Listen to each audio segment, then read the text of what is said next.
गजा में जंग रुकवाने का रमज़ानों में दावा करने वाले प्रधानमंत्री नरेंद्र मोदी एक बार फिर से एक्सपोज हो गए हैं।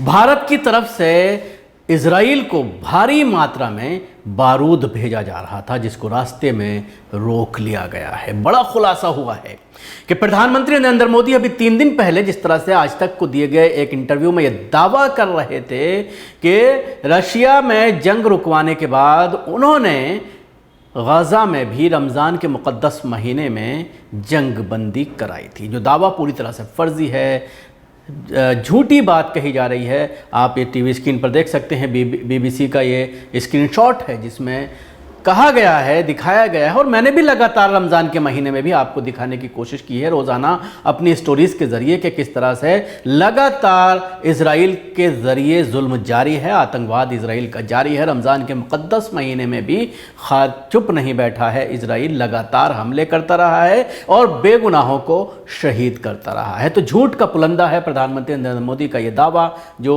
आज तक पर चलाया जा रहा है। लेकिन इस दरमियान जो एक बड़ी खबर आई है वो ये है कि पिछले 8 महीने से हमास के साथ जंग में इजराइल के हथियारों का ज़ख़ीरा खाली हो गया। उसने अपने दोस्त भारत से मदद मांगी। भारत ने इजराइल को हथियार भेजा, लेकिन अब इसे स्पेन ने अपनी बंदरगाह पर रोकने का कहा है। अपनी बंदरगाह पर इस पूरे खेप को रोक लिया गया है। बताया जा रहा है कि इस व्यापारिक जहाज पर 27 टन विस्फोटक लदा हुआ था।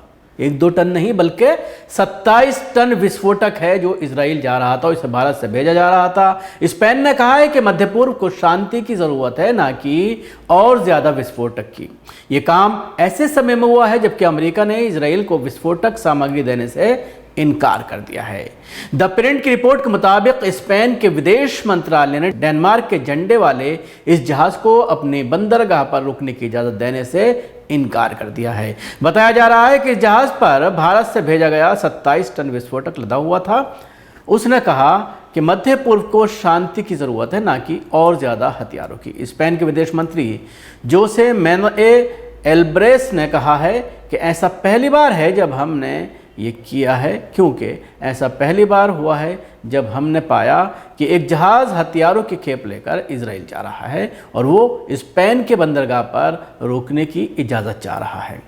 इस जहाज़ का नाम मरिन्ने डेनिका है और उसने कार्टेगेना से 21 मई को रुकने की इजाज़त मांगी थी। दरअसल ये जहाज़ भारत से इजराइल की यात्रा कर रहा है और इतनी लंबी यात्रा के दौरान उसे ज़रूरी सामान फिर से भरने हैं। स्पेन के विदेश मंत्री ने कहा कि हमने इस शिप की पहचान कर ली है और हमने उसे अपने यहाँ रुकने की अनुमति देने से इनकार कर दिया है। उन्होंने कहा कि मैं आपको ये कह सकता हूँ कि किसी भी ऐसे जहाज़ के लिए प्रति हमारी सख्त नीति है जो इजराइल के लिए हथियार या उससे जुड़ा सामान लेकर जा रहा है, हमारे बंदरगाह पर रुकना चाहता है। हम ऐसे किसी भी जहाज़ को अपने बंदरगाह पर रुकने की इजाज़त नहीं देंगे। तो आप देख सकते हैं एक तरफ जहाँ भारत के प्रधानमंत्री झूठा दावा करते हैं कि उन्होंने रमज़ान के मुक़द्दस महीने में मुसलमानों के ऊपर उपकार किया, एहसान किया और जंग बंदी कराई इजराइल में, जो पूरी तरह से फर्जी है, जिसको लेकर के आपने लगातार रिपोर्ट्स देखी होंगी। मैंने आपको एक स्क्रीनशॉट भी दिखाया और मेरी रिपोर्ट्स भी आप इस पर देख सकते हैं। तो ये दावा पूरी तरह से फर्जी साबित हुआ। उसके साथ ही हथियार भेजा जा रहा है फ़िलिस्तीनियों को मारने के लिए, फ़िलिस्तीनियों को शहीद करने के लिए, उनके ऊपर आतंक मचाने के लिए भारत के ज़रिए हथियार भेजा जा रहा है। कई बार पकड़ा जाता है तो खुलासा होता है और इसी तरह से जब इजाज़त मांगी गई और उतरने की इजाज़त नहीं दी गई, रुकने की इजाज़त नहीं दी गई, तो ये मामला पूरी तरह से सुर्खियों में आया है।